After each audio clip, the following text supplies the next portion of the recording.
ब्रजवासी और आज के हमारे जो जनपद के निवासी हैं यानी आसपास के जनपद के निवासी हैं स्वस्थ रहें, मस्त रहें, इसके लिए स्वास्थ्य शिविर समय समय पर city institute of medical sciences के जो वरिष्ठ डॉक्टर हैं वो लगाते रहते हैं।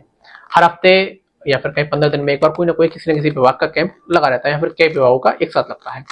बात करें आज की, तो आज यूरोलॉजिस्ट डॉक्टर शिव कुमार चाहर द्वारा एक निःशुल्क स्वास्थ्य शिविर लगाया गया है। यहाँ पर जिन लोगों को किडनी से जुड़ी समस्याएं हैं या फिर टॉयलेट बार बार आ रहा है जा रहा है, गुर्दे से जुड़ी कोई समस्या है, उसके लिए निःशुल्क स्वास्थ्य शिविर लगाया है। सबसे पहले डॉक्टर साहब, आज कितने लगभग मरीज आए हैं? अभी तक अब 40 से 45 पेशेंट के आसपास पेशेंट हैं जिनका हमने आज यहाँ पे कैंप में हमारे में आए हैं, तो उनका हमने निःशुल्क परामर्श उसमें दिया है। इसके साथ में भी कुछ जांचें हैं, उन पे भी हम काफ़ी डिस्काउंट दे रहे हैं। तो अभी तक 40 से 45 पेशेंट लगभग हम देख चुके हैं इस वजह से। इन 40-45 अगर पेशेंट्स की बात करें डॉक्टर साहब, तो लगभग जो एक एवरेज किसी एक बीमारी के जो निकले हो पेशेंट, वो किस बीमारी के निकले? ऐसे तो कई सारी बीमारियों के हैं पेशेंट, और इसमें से कुछ ज़्यादातर जो पेशेंट हैं लगभग आधे से वो प्रोस्टेट से संबंधित या जिनको शुगर हुआ है या उनको भी रिसेंट में शुगर हुआ है उसकी वजह से, कुछ को तो हमने ही आज डायग्नोस किया है जांच करके कि आपको डायबिटीज हो गई है जिसकी वजह से आपको पेशाब के सिम्टम आ रहे हैं। बाकी किडनी स्टोन के भी पेशेंट हैं, कुछ छोटे बच्चे भी हैं जो रात में जिनका अपने आप पेशाब निकल जाता है और कभी कभी, और इसके अलावा कुछ जो पेशाब में लिंग में जो इन्फेक्शन वगैरह है उसके भी कई मरीज देखे गए हैं। पर ज़्यादातर मरीजों की संख्या ओल्ड एज जिनको डायबिटीज है और प्रोस्टेट से संबंधित समस्या उनको है, उसके मरीज ज़्यादा देखे गए। लोग कई बार कंफ्यूज हो जाते हैं डॉक्टर साहब के सर्दियों के समय में टॉयलेट भी ज़्यादा लगती है, तो वो कंफ्यूज होते हैं कि हमें शुगर हो गई है, वो कैसे पता करेंगे कि हमें शुगर है, या फिर कहते हैं कि सर्दियों में पानी हम पीते हैं लेकिन गर्मी नहीं है इसलिए हमारा पसीना नहीं निकल पाता, इस वजह से बार बार टॉयलेट लगता है। तो इसमें कंफ्यूजन में रह जाते हैं कि सर्दी में बार बार टॉयलेट आता है, कोई शुगर तो नहीं है या फिर किडनी से जुड़ी कोई समस्या तो नहीं है, कैसे पता करें? हाँ, वैसे तो सर्दियों में पेशाब का ज़्यादा लगना ये एक आम बात है। गर्मियों में थोड़ा पेशाब कम लगता है, सर्दियों में ज़्यादा लगता है। जैसा कि आपने बताया, उसका एक रीज़न ये भी है कि सर्दियों में पसीना कम निकलता है, तो जितना भी सब यूरिन है वो पानी जो हम पीते हैं वो यूरिन के द्वारा ही निकलता है, तो डेफिनेटली ज़्यादा निकलता है। पर अगर जैसे रात में अगर किसी को पेशाब ज़्यादा लग रहा है, मतलब पिछले 1 महीने पहले उसको नॉर्मल पेशाब आ रहा था और अभी उसको एकदम से 7 बार 8 बार या 6 या 7 बार जा रहा है, तो नींद में जाने के बाद अगर उसको पेशाब के लिए जगना पड़ रहा है तो डेफिनेटली ये एक शुगर का एक लक्षण हो सकता है। तो उसको जांच कराने के बाद भी यूरिन की जांच, अपनी शुगर की जांच, ये सब करा लेनी चाहिए समय रहते हुए। ओके डॉक्टर साहब, ऐसा भी होता है कि हमें अंदर से लगता है कि हमें टॉयलेट आ रही है, हम टॉयलेट करने जाते हैं तो टॉयलेट हमें बहुत कम आता है, या फिर जिस फ्लो से हम चाहते हैं उस फ्लो से हमारा टॉयलेट निकले, उस फ्लो से नहीं निकल पाता, ये क्या बीमारी होती है? एग्जैक्टली तो इस तरह का कई बार जैसे पेशाब में इन्फेक्शन होता है उसकी वजह से ऐसा हो सकता है, प्रोस्टेट की समस्या हो, पेशाब की नली में सिकुड़न हो, उस तरह से हो सकती है। कई बार अगर हम सर्दियों में कम पानी पीते हैं तो देसी भाषा में कहते हैं कि चिनक लग जाना, वो एक तरह का यूरिनरी ट्रैक्ट इन्फेक्शन ही है।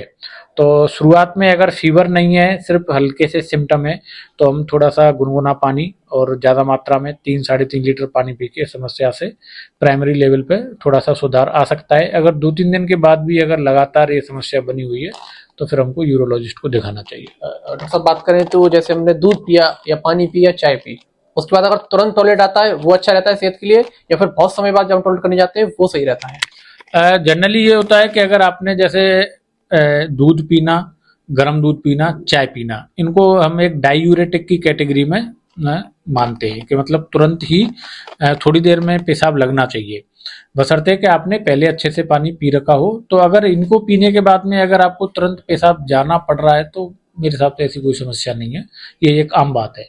चाय पीने और दूध पीने के बाद में पेशाब लग सकता है। तो डॉक्टर साहब, एक मामला भी आपके पास आया था कभी प्रोस्टेट से जुड़ा हुआ, 90 ग्राम का जो प्रोस्टेट था, उसका आपने सफल इलाज किया, क्या वह पूरी बीमारी थी और ये बीमारी किस उम्र के उस व्यक्ति में हुई थी, पूरा प्रकरण क्या था उसका? हाँ बिल्कुल, अभी हमारे पास कुछ पेशेंट आए थे, हमने अभी परसों ही उसको ऑपरेट किया था। काफ़ी बड़ा प्रोस्टेट था, उनको काफ़ी दिनों से वो मेडिकेशन ले रहे थे, कई जगह पे डॉक्टरों को उन्होंने दिखाया था। फिर लास्ट में जब 4-5 महीने मेडिकेशन लेने के बाद भी उनको इम्प्रूवमेंट कुछ नहीं हो रहा था, तो वो हमारे पास जांचें लेके आए थे जो कराई थी, तो हमने उसको बुलाया कि अब मेडिकेशन से अब इम्प्रूवमेंट होना लगभग असंभव है, तो आप ऑपरेशन करा लीजिए। तो हमने उसको एंडो यूरोलॉजिकली, मतलब उसमें बिल्कुल कोई चीरा वगैरह कुछ नहीं लगता है, पेशाब के रास्ते से जा करके ही हमने पूरे प्रोस्टेट को उसको निकाल दिया। पेशाब मरीज को पोस्ट ऑफ डे 2 पे ही हमने डिस्चार्ज कर दिया था, और अभी पेशेंट परसों हमारे पास दिखाने आए थे, दोबारा कल आए थे सॉरी। तो उसके बाद एकदम से बढ़िया थे, स्वस्थ थे, काफ़ी खुश थे, यूरिन का फ्लो एकदम बढ़िया था, बार बार आने की जो समस्या थी वो भी कम हो गई थी, पेशाब में जो जलन हो रही थी वो भी नहीं हो रही थी। तो ही वॉज क्वाइट हैप्पी। जैसे सब बात करें, जैसे ऑपरेशन उसका हुआ है प्रोस्टेट का, तो प्रोस्टेट में जो हमारा स्तंभ बनता है ऑपरेशन होने के बाद, उस पर क्या फर्क पड़ता है? स्पर्म पे उस पर कोई फर्क नहीं पड़ता है, पर लेकिन ओल्ड एज में ये रहता है कि स्पर्म के बनने पे प्रोस्टेट के ऑपरेशन से उसका कोई लेना देना नहीं है। यानी कोई ऐसी घबराने वाली बात नहीं है अगर हमारा ऑपरेशन होता है तो? नहीं, बिल्कुल भी कोई दिक्कत नहीं है। अभी क्या कहना चाहेंगे उन लोगों से जो थोड़े बहुत परेशान है किडनी की समस्या से, या फिर टॉयलेट बार बार आने जाने की समस्या है सर्दियों में, किस तरीके से ख्याल रखें अपना? हाँ बिल्कुल, एक तो ये है कि जिन लोगों को रात में ज़्यादा टॉयलेट जाने की समस्या है, अगर उनको डायबिटीज़, अनकंट्रोल डायबिटीज़ है, तो हम चाहेंगे कि वो अपनी दवाइयाँ समय से लें, और अगर डायबिटीज़ अगर कंट्रोल रहेगी तो डेफिनेटली उसमें सुधार आएगा। और कोशिश ये करें सोने से 2 घंटे पहले तक कोई भी लिक्विड पीने का, चाय, दूध, कॉफ़ी, ड्रिंक वगैरह ना लें। और रात में स्पेशली जिनको बार बार जाने की पेशाब की समस्या है, वो थोड़ा रात में कम पानी पिएं।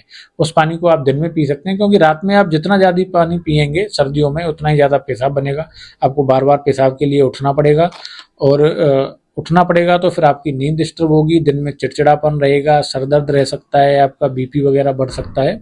तो रात में पीने में जो चीज़ें हैं उनको कम लें। अगर दूध पीने की आदत है तो उसको सोने से 2 घंटे पहले ही खत्म करें। तो ये थे हमारे साथ सिम्स हॉस्पिटल के वरिष्ठ यूरोलॉजिस्ट डॉक्टर शिव कुमार चाहर, जिन्होंने बताया कि सर्दियों में आपको कैसे अपना ख्याल रखना है, अपनी किडनियों का, अपने गुर्दों का, और अगर आपको कोई प्रोस्टेट से जुड़ी बीमारी है तो उसके लक्षण क्या हो सकते हैं। अगर लक्षण ये है तो क्या सच में ऑपरेशन की आवश्यकता है, ऑपरेशन की आवश्यकता है तो किस तरीके का ऑपरेशन होता है, ऑपरेशन के बाद आखिर किस तरीके से आपके जो प्रोस्टेट है ठीक वर्क करेंगे या नहीं। वैसे बहुत ही सिंपल है, अगर आपको ये परेशानियां होती है प्रोस्टेट से जुड़ी हुई तो डॉक्टर साहब के पास आते हैं। कि ऑपरेशन इन्होंने इस वर्ष किए हैं और सिंपल ऑपरेशन है, घबराने की आवश्यकता नहीं है, और बहुत ही कम डेंजरस ये ऑपरेशन होता है। आपको मैं बता दूं कि बहुत ही कम। डॉक्टर साहब बात करें कितने, मतलब इसमें कितना खतरा रहता है, शायद ना के बराबर रहता है? नहीं, बिल्कुल खतरा नहीं है। प्रोस्टेट के ऑपरेशनों के बारे में बहुत सारी भ्रांतियां एक तो समाज में चलती रहती हैं कि हमने कराया था और फिर हमारा सही नहीं हुआ और ये नहीं हुआ। ऐसी कोई दिक्कत नहीं आती है। इसका सक्सेस रेट 95% से ऊपर ही है, और हमारे यहाँ पे कराए हुए सारे पेशेंट क्वाइट हैप्पी हैं, संतुष्ट हैं, और उनको मतलब काफ़ी हद तक 90-95% से ऊपर उनको इससे लाभ हुआ है। यानी आप जान सकते हैं कि एक अच्छा यहाँ पर वो निकल कर आया है। फीसदी के 95% लगभग ऑपरेशन जो है सफल रहते हैं, ऐसी जंग की कोई जोखिम नहीं रहती है। बहरहाल आप घबराएं नहीं, संतुष्टि से ऑपरेशन कराएं और डॉक्टर साहब जो कह रहे हैं उसको माने। फिलहाल लेते हैं अपने सहयोगी खासतौर के साथ मनोज भारद्वाज।